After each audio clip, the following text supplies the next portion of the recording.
মুসা আলাইহিসসালাম যখন কারুনকে বলছিল যে তুমি সম্পদ দাও, সে যখন অস্বীকার করছে তখন তার সম্পদ সহ সব কিছু আল্লাহ তাআলা মাটিতে ডুবাইয়া দিয়েছেন, জানেন কিনা? তাহলে পূর্ববর্তী জাতির কাছে সম্পদের একটা অংশ আল্লাহর রাস্তায় খরচ করার বিধান প্রত্যেকটা জাতির উপরে ছিল। যাকাত আমাদের উপর ফরজ এরকম না, অন্যান্য সকল জাতির উপর যাকাত ফরজ ছিল। আল্লাহ রাব্বুল আলামিন সূরা আম্বিয়ার ৭৩ নম্বর আয়াতের মধ্যে বলেন, وأوحينا إليهم فعل الخيرات وإقام الصلاة وإيتاء الزكاة। আল্লাহ রাব্বুল আলামিন, হে নবী, আমি আপনার পূর্বে যত জাতি দুনিয়াতে এসেছিল ফিআলাল খায়রাত, তাদেরকে আমি ভালো কাজ করার ওহী প্রেরণ করেছিলাম। ওয়া ইকামিস সালাহ, নামাজ কায়েম করার কথা। ওয়া ইতাইজ যাকাত, যাকাত প্রদান করার কথা তাদেরকে ওহী হিসাবে প্রেরণ করেছিলাম। বলেন তো, যাকাত কি আমাদের উপর ফরজ হয়েছে না পূর্ববর্তী সকল জাতির উপর যাকাত ফরজ ছিল? হয়তো ভিন্ন নাম ছিল। আপনারা তো ঘটনা জানেন, মুসা আলাইহিসসালাম যখন কারুনকে বলছিল যে তুমি সম্পদ দাও, সে যখন অস্বীকার করছে তখন তার সম্পদ সহ সব কিছু আল্লাহ তাআলা মাটিতে ডুবাইয়া দিয়েছেন, জানেন কিনা?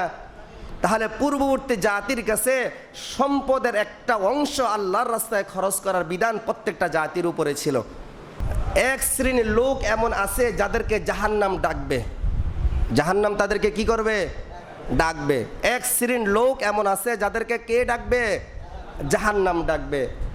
দেখবেন সমাজের মানুষের এমন কিছু লোক আছে, আজান শোনার পরও তাদেরকে যখন আপনি মসজিদের দিকে আহ্বান করেন তারা মসজিদে আসে না, ভালো কাজের প্রতি আহ্বান করলে তারা আসে না, উল্টা আপনার সাথে খারাপ ব্যবহার করে।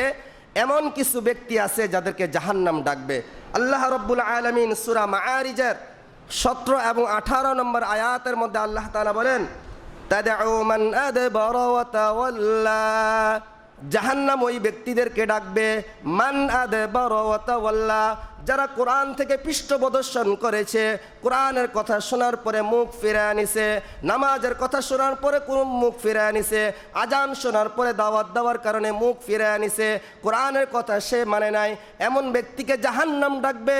জাহান্নাম ডাক দিয়া বলবে, দুনিয়া তো বড়াই দেখাইয়া মুখ ফিরে চলে গেছো, আজকে কোথায় যাইবা? আমি জাহান্নাম তোমাকে ডাকতেছি, আমার কাছে আসা ছাড়া তোমার কোনো রাস্তা নাই।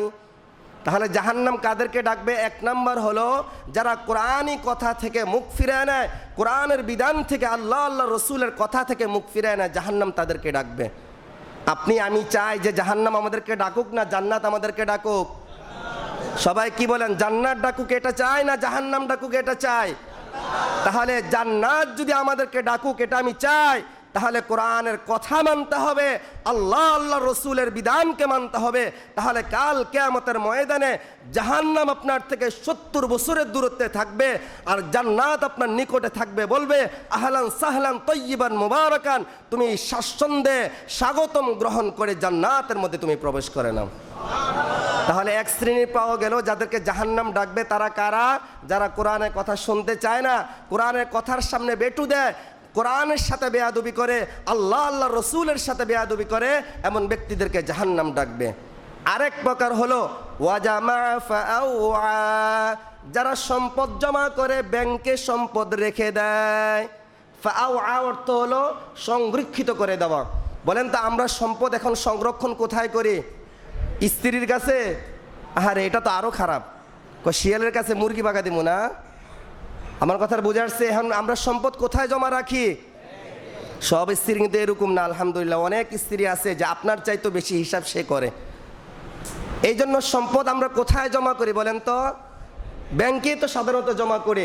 আল্লাহ তাআলা বলেন ফাজামা, সে জমা করে, ফাআওয়া, সেটাকে খরচ করে না, সংরক্ষণ করে, কিন্তু যাকাত দেয় না, এমন ব্যক্তিকে জাহান্নাম ডাকবে।